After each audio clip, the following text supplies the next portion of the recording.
Hello friends, welcome to my channel Dhanashree classes. आज आपण मराठीचा इथे लेसन घेणार आहोत, इयत्ता 6वी अभिजात मराठी पाठ्यपुस्तक इयत्ता 6वी। आणि यामधील लेसन नंबर 2 जो आहे म्हणजे धडा दुसरा, त्याचं नाव आहे ॲनेस्थेशिया। हा लेसन आपण इथे बघणार आहोत। मागच्या व्हिडिओमध्ये आपण पहिला लेसन इथे घेतलेला आहे, टिकटिक वाजणारे घड्याळ, आणि तो लेसन मी ते व्यवस्थित एक्सप्लेन केलेला आहे। आय होप तो व्हिडिओ तुम्ही बघितला असेलच। जर नसेल बघितला तर त्याची लिंक मी ते डिस्क्रिप्शन बॉक्समध्ये देत आहे, जरूर बघा। आज आपण ॲनेस्थेशिया हा जो लेसन आहे तो इथे बघतोय। तर या लेसनमध्ये काय सांगितलेलं आहे की ॲनेस्थेशिया म्हणजे काय आणि त्याचा वापर आपण डॉक्टर कसा करतात। ठीक आहे, ॲनेस्थेशिया म्हणजे काय या शब्दाचा अर्थ आपण अगोदर व्यवस्थित समजून घेऊया। तर बघा, ॲनेस्थेशिया याला आपण भूल म्हणतो। भूल म्हणजे आपण एखाद्या भूल देण्याची इंजेक्शन। ठीक आहे, एवढं लक्षात घ्या, ॲनेस्थेशिया म्हणजे भूल देण्याचे इंजेक्शन। आता कोणत्याही पेशंटची ज्यावेळेस डॉक्टर सर्जरी करतात, ऑपरेशन करतात, त्यावर शस्त्रक्रिया करतात, त्या अगोदर शरीराच्या ज्या भागाची शस्त्रक्रिया करायची असते त्या जागेवरती भूल दिली जाते, आणि भूल देण्याचं जे इंजेक्शन असतं त्याला ॲनेस्थेशिया असं म्हणतात। तर या लेसनमध्ये ॲनेस्थेशिया हा जो आहे, हे जे इंजेक्शन आहे ह्याची उत्पत्ती कोणी केलेली आहे, ते कसं निर्माण झालेलं आहे, कोणते डॉक्टर होते, याबद्दल देखील माहिती इथे सांगितलेली आहे। तर ठीक आहे, आपण लेसनला सुरुवात करूया। बघा, आपल्यापैकी अनेक मोठ्यांना ही गोष्ट निश्चित माहिती आहे की ज्यावेळी दवाखान्यात शस्त्रक्रिया होते तेव्हा त्या रुग्णाला भूल दिली जाते, भूल देतात। कधी कधी विशिष्ट अवयवाला भूल देतात, तर कधी कधी संपूर्ण शरीराला भूल देतात।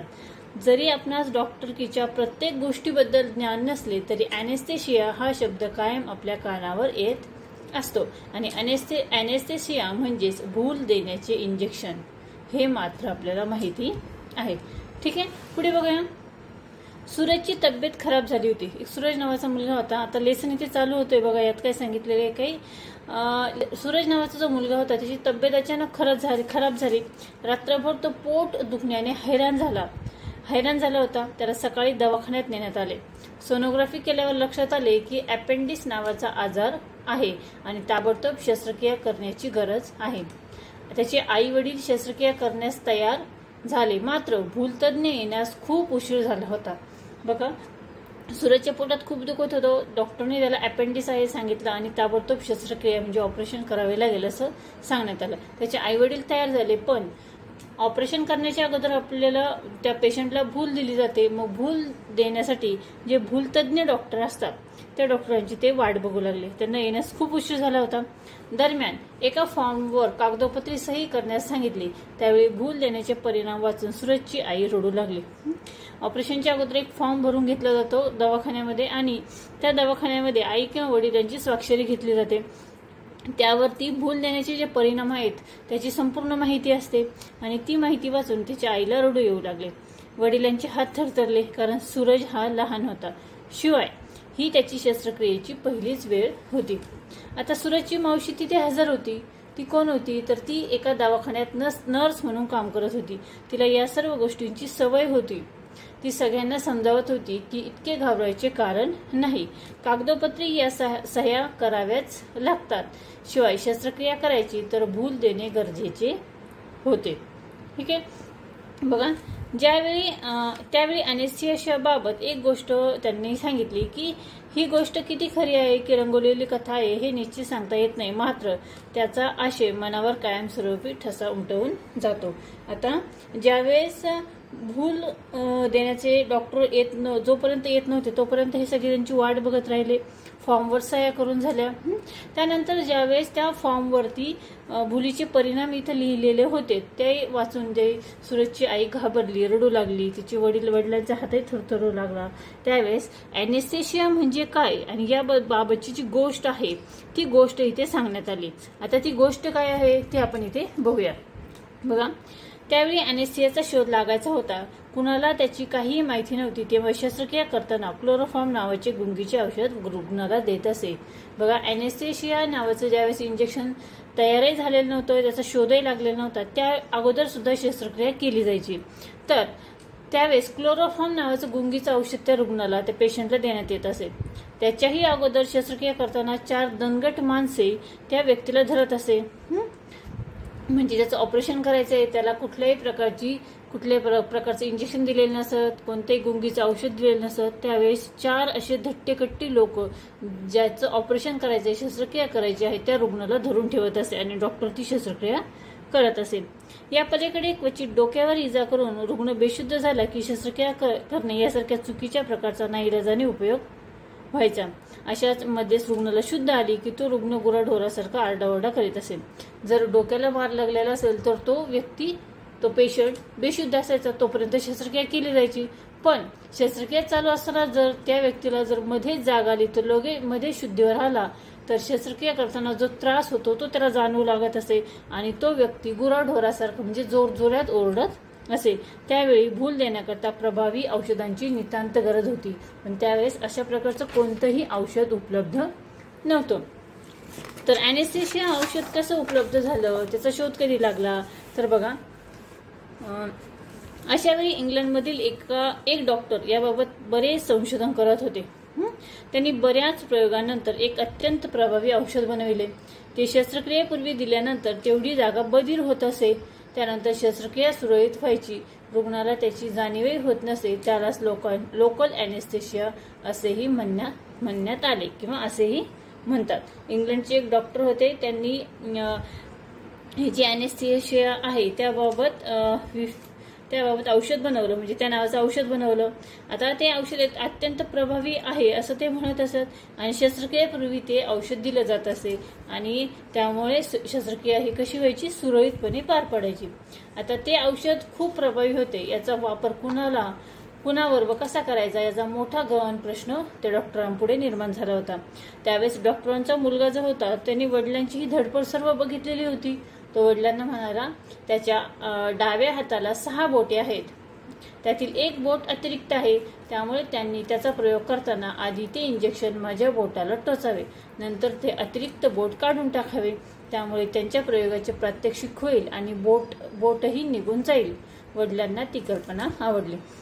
बघा इंग्लंडचे जे डॉक्टर होते, डॉक्टरांचा जो मुलगा होता त्याच्या हाताला 6 बोटे होती आणि त्याचं म्हणणं कसं होतं की तो म्हणाला की मी माझ्या वडिलांची धडपड ही बघितलेली आहे, त्यांनी हे औषध बनवण्यासाठी रात्रंदिवस एक केलेला आहे.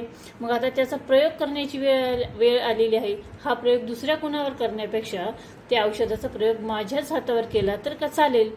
माझ्या हाताला 6 बोटे आहेत, त्यातील 1 बोट काढून टाकण्यासाठी याचा प्रयोग नक्की केला जाऊ शकतो आणि त्याने त्याच्या वडिलांना तसं सुचवलं. मग ठरल्याप्रमाणे त्याच्या वडिलांनाही ती कल्पना आवडली. मग ठरल्याप्रमाणे काय झालं की नियोजित दिवशी जो दिवस ऑपरेशनचा ठरला त्या दिवशी अकॅडमी ऑफ मेडिकल सायन्स यांना बोलवण्यात आले. त्यावेळी अनेक वैद्यकीय क्षेत्रातील महत्त्वाच्या व्यक्ती, शास्त्रज्ञ, डॉक्टर सगळे शस्त्रक्रिया करण्याच्या वेळी हजर होते. मुलाला आपल्या वडिलांवर पूर्ण विश्वास होता. मुलाच्या बोटाला इंजेक्शन टोचण्यात आले. पूर्ण वेळ मुलाच्या चेहऱ्यावरचे हावभाव कसे होते, जसेच्या तसे होते. शस्त्रक्रिया यशस्वीरित्या पार पडली. मुलाने उत्तम प्रतिसाद दिला होता. उपस्थित लोक, डॉक्टर्स सगळे तिथे हजर. प्रत्येक व्यक्ती त्या डॉक्टरांचे भरभरून कौतुक करत होते. ज्यावेळी सगळे तिथून निघून गेले तेव्हा डॉक्टर लहान बाळासारखे हमसून रडू लागले, कारण अॅनेस्थेशियाचे औषध बनवण्यासाठी जी 4 रसायने वापरली होती त्यातील 1 रसायन एकत्र करायचे ते चक्क विसरून गेले होते आणि त्यामुळे काय झालं की हे इंजेक्शन जे आहे ते प्रभावहीन झाले होते. म्हणजे त्यांनी जे इंजेक्शन त्यांच्या मुलाला दिले होते त्यामुळे इंजेक्शनमुळे त्या मुलाच्या हातावर काही परिणाम झाला नव्हता. तो हात अजिबात बधीर झालेला नव्हता आणि तसंच ते ऑपरेशन करण्यात आलेलं होतं. म्हणजे त्या मुलाला अतिशय वेदना इथे झालेल्या होत्या. आता डॉक्टरांचे हे जेव्हा लक्षात आले त्यावेळेस त्याला खूप उशीर झालेला होता आणि मुलाला किती वेदना सहन कराव्या लागल्या होत्या याची वडिलांना जाणीव झाली होती आणि आपला मुलगा वेदना लपवून हसत राहिला होता. तो असं का राहिला, कारण शस्त्रक्रियेच्या वेळी खूप मोठी डॉक्टर्स, वकील्स, त्यानंतर मोठी व्यक्ती त्या डॉक्टरांचं कौतुक करण्यासाठी तिथे हजर होत्या. ठीक आहे, आणि त्यामुळे आपल्या वडिलांचा कुठेही अपमान होऊ नये म्हणून त्याच्या मुलाने, त्या डॉक्टरांच्या मुलाने आपल्या चेहऱ्यावरचे हावभाव बदलून दिले नाही. त्याला खूप त्रास झाला, पण तरी त्याने तो सहन केला. खरं तर मुलाने वडिलांचे कष्ट पाहिले होते आणि वडिलांवर त्याचा ज्याचे जीवापाड प्रेम होते, विश्वास होता. वडिलांना कुठल्याही प्रकारे ताण येऊ नये याची त्याला जाणीव होती. वडिलांचा प्रयोग यशस्वी झाला होता आणि मुलाची वडिलांप्रती श्रद्धा, त्याची सहनशीलता, शिवाय इतरांच्या कल्याणाकरता वेदना सहन करण्याची शक्ती वाख्यान्याजोगी आहे. या गोष्टीमधून प्रयोग यशस्वी होण्याकरता वडिलांची मेहनत आणि मुलाचे धैर्य दोन्ही गोष्टींची प्रचिती येते. ही कथा खरी असो वा नसो, पण यातील भावना मात्र खऱ्या आहेत अशी गोष्ट इथे अनेस्थीसियाबाबत सांगितली आहे.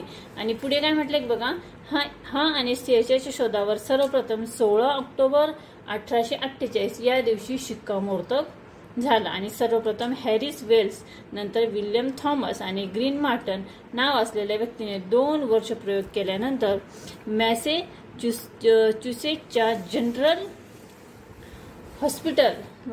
हॉस्पिटलमधल्या ॲफी थिएटरमध्ये जाहीर प्रयोग केला आणि तो यशस्वी झाला. त्यामुळे आजही